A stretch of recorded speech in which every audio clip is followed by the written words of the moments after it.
आज तक 33 करोड़ लोगों ने यहां पर पवित्र स्नान करके इस पूरे आयोजन के साथ सहभागी बने हैं। अगले 26 दिनों तक फिर आयोजन, अभी 25 अन्य दिनों तक ये आयोजन चलेगा, यानी 26 फरवरी तक। और 26 फरवरी तक चलने वाले इस आयोजन में हमारा अनुमान है कि 45 करोड़ से अधिक श्रद्धालु आकर के इस पूरे आयोजन में सहभागी बनेंगे।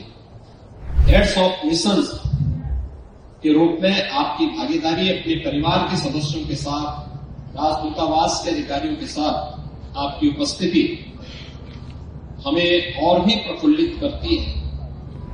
उत्तर प्रदेश के मुख्यमंत्री योगी आदित्यनाथ ने कहा कि प्रयागराज गंगा, यमुना और सरस्वती की त्रिवेणी में बसी एक प्राचीन नगरी है। प्रधानमंत्री मोदी के संकल्प को धरातल पर उतारने के लिए यह पूरी कार्य योजना बनाई गई है। यह आयोजन 13 जनवरी से शुरू हुआ था। अगले 25 दिनों तक ये आयोजन चलेगा और 26 फरवरी तक चलने वाले इस आयोजन में हमें अनुमान है कि करीब 45 करोड़ से अधिक श्रद्धालु यहाँ आकर सहभागी बनेंगे।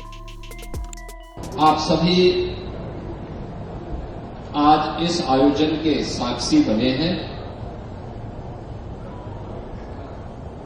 यह हम सब के लिए आनंदित करने वाला एक क्षण है। हमें प्रफुल्लित करता है और प्रोत्साहित भी करता है।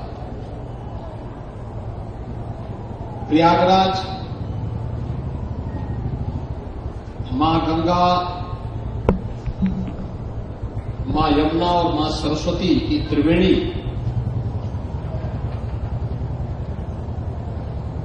पर बसा एक बहुत प्राचीन नगरी है और कुंभ का आयोजन भी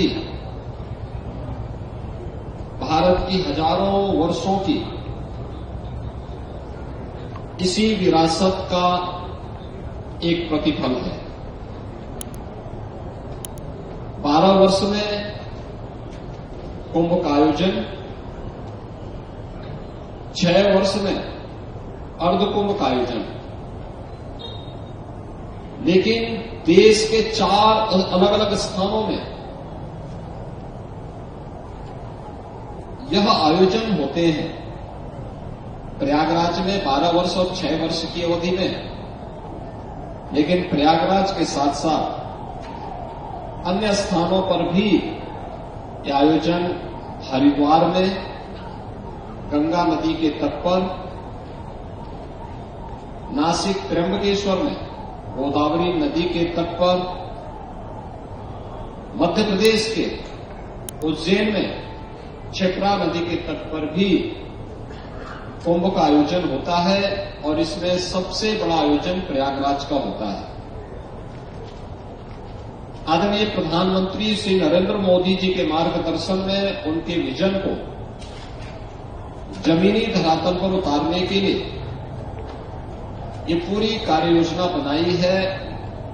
13 जनवरी से आयोजन प्रारंभ हुआ था। आज तक 33 करोड़ लोगों ने यहां पर पवित्र स्नान करके इस पूरे आयोजन के साथ सहभागी बने हैं। आप अनुमान करिए कि दुनिया के अंदर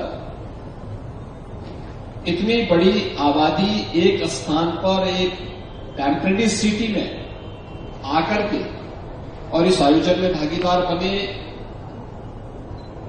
अगले 26 दिनों तक फिर ये आयोजन, अभी 25 अन्य दिनों तक ये आयोजन चलेगा, यानी 26 फरवरी तक।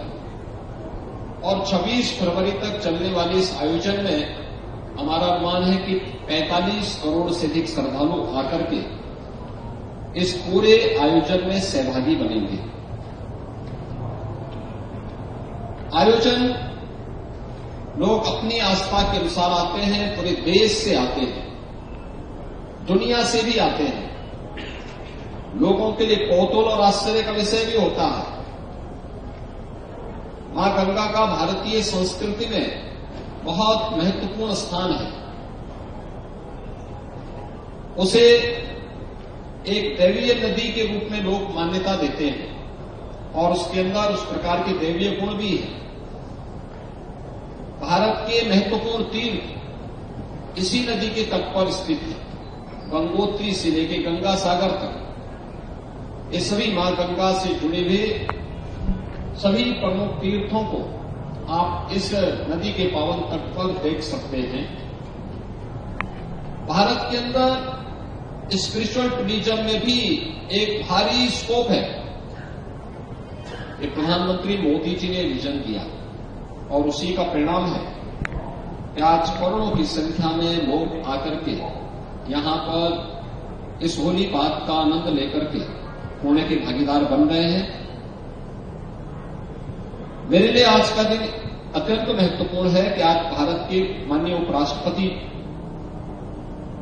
जी ने भी यहां पर आकर के इस आयोजन में सहभागी भी बने और हेड्स ऑफ मिशंस के रूप में आपकी भागीदारी अपने परिवार के सदस्यों के साथ, राजदूतावास के अधिकारियों के साथ आपकी उपस्थिति हमें और भी प्रफुल्लित करती है।